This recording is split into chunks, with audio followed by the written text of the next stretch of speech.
অন্তর্বর্তী সরকারের প্রধান উপদেষ্টা ডক্টর মোহাম্মদ ইউনূস বলেছেন, যে জাতি বিশ্বের নেতৃত্ব দেয় পৃথিবীর মানুষও সেই জাতির ভাষা শেখে। তিনি বলেন, ২১শে ফেব্রুয়ারি শুধু অশ্রু বিসর্জনের দিন নয়, ২১ আমাদের এই জাতির সংগ্রামী চেতনার পথপ্রদর্শক। বিকেলে আন্তর্জাতিক মাতৃভাষা পদক প্রদান অনুষ্ঠানে তিনি একথা বলেন। আরও জানাচ্ছেন নূরনবী সরকার। ইনস্টিটিউটের যাত্রা শুরু। জাতীয় ও আন্তর্জাতিক পর্যায়ে মাতৃভাষায় অবদানের জন্য ২০২১ সাল থেকে আন্তর্জাতিক মাতৃভাষা পদক প্রদান করে আসছে শিক্ষা মন্ত্রণালয়ের অধীনস্থ সংস্থা আন্তর্জাতিক মাতৃভাষা ইনস্টিটিউট। জাতীয় ও আন্তর্জাতিক পর্যায়ে মাতৃভাষার জন্য বিশেষ অবদানের স্বীকৃতিস্বরূপ প্রতি ২ বছর অন্তর এই পদক প্রদান করা হয়। পদক প্রদান অনুষ্ঠানে যোগ দেন প্রধান উপদেষ্টা। বাংলাদেশ সহ বিশ্বের অন্যান্য দেশের অনুষ্ঠানে মূল প্রবন্ধ উপস্থাপন করেন ঢাকা বিশ্ববিদ্যালয়ের এমিরেটাস অধ্যাপক সিরাজুল ইসলাম চৌধুরী। কাঙ্ক্ষিত এই ব্যবস্থার প্রধান শত্রু হচ্ছে বর্তমান পুঁজিবাদী উন্নয়ন ব্যবস্থা। এবছর জাতীয় পর্যায়ে মাতৃভাষায় অবদানের জন্য অধ্যাপক আবুল মনসুর মোহাম্মদ আবু মুসাকে এবং রবীন্দ্রনাথ ঠাকুর ও জীবনানন্দ দাশ রচনাবলী অনুবাদের জন্য জোসেফ ডেভিড উইন্টারকে আন্তর্জাতিক পদক দেয়া হয়।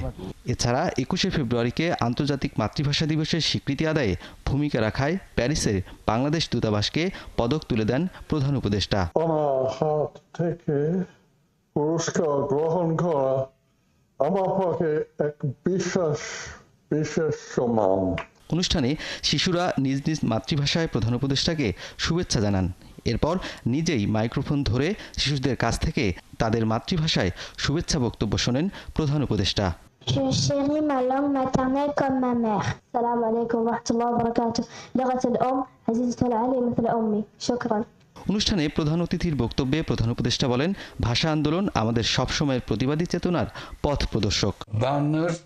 ২১শে ফেব্রুয়ারি তাই শুধু বেদনার্ত অতীতকে স্মরণ করে অশ্রু বিসর্জনের দিন নয়, বরং এক অবিনাশী প্রেরণা, সকল ধরনের অন্যায়, অবিচার, ষড়যন্ত্রের বিরুদ্ধে রুখে দাঁড়ানোর বীজমন্ত্র। তিনি বলেন, বিশ্বের যে জাতির নেতৃত্ব দেবে না, সেই জাতির ভাষার প্রতিও মানুষের কোনো আগ্রহ থাকে না।